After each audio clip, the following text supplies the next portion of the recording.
Life is complicated. The rules and objectives change with each new generation. Not everyone's a winner when you reach the end, and it's filled with competition, conflict, and consequences. But it wasn't always that way. At its inception, the game of life was originally intended to be an entertaining way to teach people of the importance of living a virtuous life.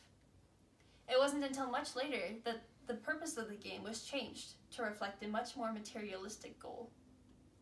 Over the next few minutes, I will walk you through some of the special features of the original Game of Life, how the original Game of Life was revamped to reflect the priorities of modern society, and how the Game of Life is more similar to reality than you might think. The creation of life began with a man named Milton Bradley and his idea for a board game called the Checkered Game of Life.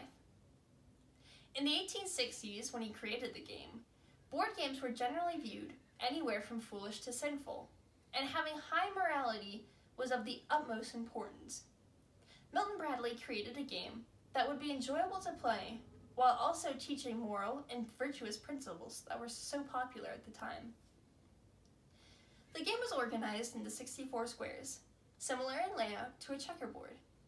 Certain squares had words and pictures printed on them. According to thebiggamehunter.com, certain squares, including happiness, honor, and success, awarded moral points for landing on them. The purpose of the game was to work your way through life towards the ultimate happy old age, while acquiring enough moral points to win once you got there.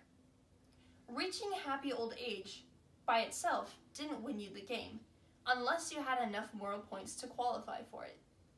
This rule of the game was designed to teach people the principle that leading a virtuous life led to happiness, while other actions, like idleness, disgrace, and gambling, would slow one's progress to, or completely prevent, happiness in the future. The Checkered Game of Life was an instant success. According to Vox.com, by 1861, Milton Bradley had sold 45,000 copies of the game. It sold for 50 years before being retired from manufacturing. To celebrate the 100th year of the company's existence in 1860, the company designed a new, modernized version of Milton Bradley's Ticket to Success. They released the early version of what is now thought of when someone references the game. This revamped version included plastic cars and people, cars to determine occupation and housing, and specific path that winds its way down towards the end of the game. They changed the goal of the game too. To match the increase in consumerism that was rapidly becoming popular after the last World War, the game makers changed the initiative of the game to make the winner the one with the most money. Instead of aiming for happy old age, the players now competed to reach millionaire estates.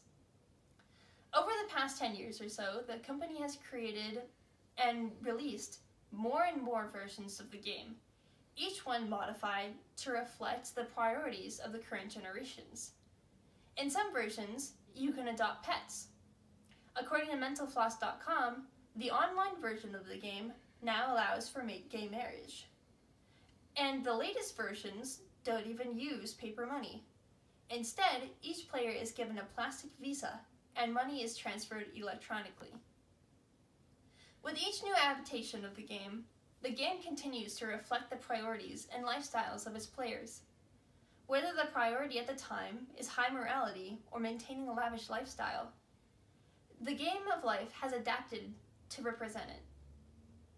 With the game constantly evolving to fit its consumers' preferences, life is more similar to reality than you might think. The real similarity between life and its board game is that the outcome is a reflection of the priorities of the players' lives. Where you end up in life and which game you play is dependent on what you want your final outcome to be.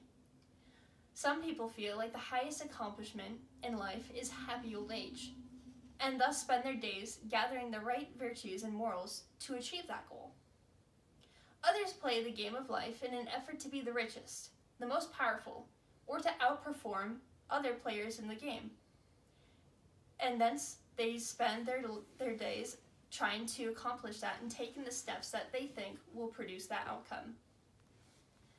Life is is a game that everyone plays, whether you ever pick up a game piece or not.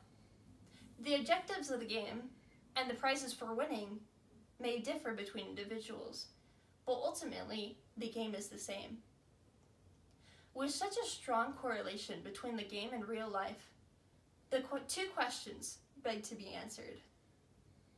What type of game are you playing? And what steps will you take to ensure that you're winning at your own life?